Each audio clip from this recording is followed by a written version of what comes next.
the late 1960s, an elusive killer terrorized Northern California, taunting the police and the public with cryptic letters, coded messages, and a signature Symbol crossed circle. He called himself Zodiac, and his identity remains one of the greatest unsolved mysteries in American crime history. The Zodiac Killer is believed to have murdered at least 5 people between December 1968 and October 1969, though he claimed responsibility for many more. Unlike many serial killers, the Zodiac craved attention. He contacted the press, mailed coded letters, and even threatened mass violence if his cryptograms weren't published. In doing so, he cemented himself as a fixture of American true crime lore. The Zodiac's first known murders occurred on December 20, 1968, on Lake Herman Road, near Vallejo. High school students Betty Lou Jensen and David Faraday were on their first date, parked in a known lover's lane spot. A shooter approached their car, firing shots that ended both their lives. The attack seemed motiveless and random, no robbery, no apparent personal connection. It was the beginning of a nightmare.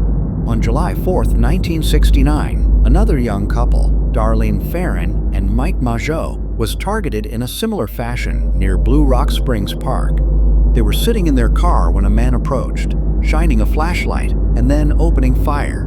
Darlene was killed instantly. Mike survived despite severe injuries. Within weeks, letters claiming credit for these crimes arrived at local newspapers, signed with a mysterious symbol and a chilling name: Zodiac. The Zodiac's letters were as disturbing as the murders themselves. He demanded his coded messages be published on the front pages, threatening public safety if his demands weren't met. The letters included bizarre references, astrological symbols, and boasts of future killings.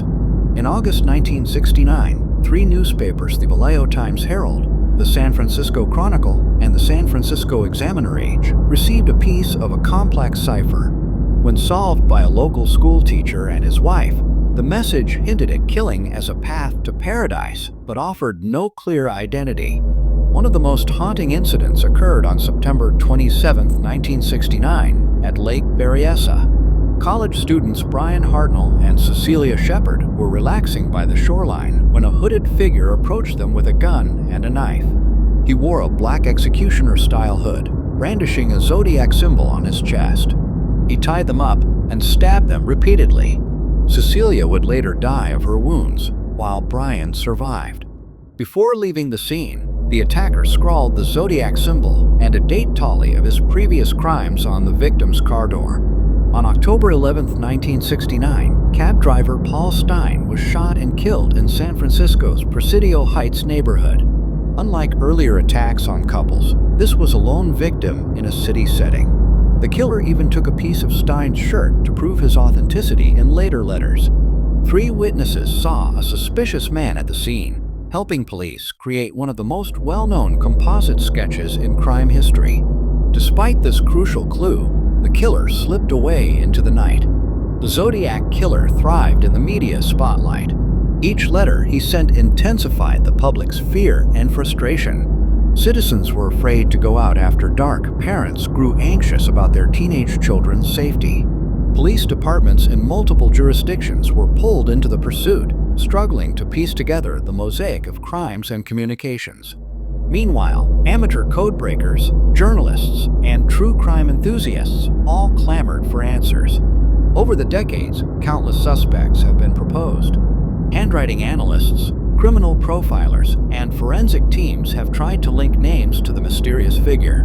One of the most widely discussed suspects was Arthur Leigh Allen, who was linked to the Zodiac through circumstantial evidence, but never definitively proven guilty. Police checked alibis, fingerprints, DNA samples, and even recently utilized advanced forensic genealogy. Still, the case remains officially unsolved. In recent years, cold case units and independent researchers have applied modern forensic technology to the Zodiac's letters and envelopes. Partial DNA profiles, improved handwriting analysis techniques, and digital image enhancement have offered new leads. But even with sophisticated tools, no definitive suspect has been confirmed. This enduring mystery continues to captivate the public and the true crime community, fueling books, documentaries, and online forums dedicated to cracking the code. The Zodiac Killer's legacy goes beyond the crimes themselves. His taunts and encrypted letters changed how the media interacts with criminals, showing how a villain can manipulate the public narrative. He inspired countless fictional villains in films, television series, and novels, embedding himself in the DNA of American popular culture. The Zodiac's symbolic crossed circle remains a chilling reminder of a murderer who slipped through the cracks. Despite decades of scrutiny, endless theories, and waves of new technology, the Zodiac's identity has never been confirmed. He remains a phantom, a cipher himself, haunting the collective imagination. Each new clue, each new breakthrough, only leads to more questions. Will the truth ever emerge? The Zodiac Killer's story is not just a tale of violence, and fear it is a testament to the limits of our understanding, the evolution of investigative techniques, and the enduring power of an unsolved mystery.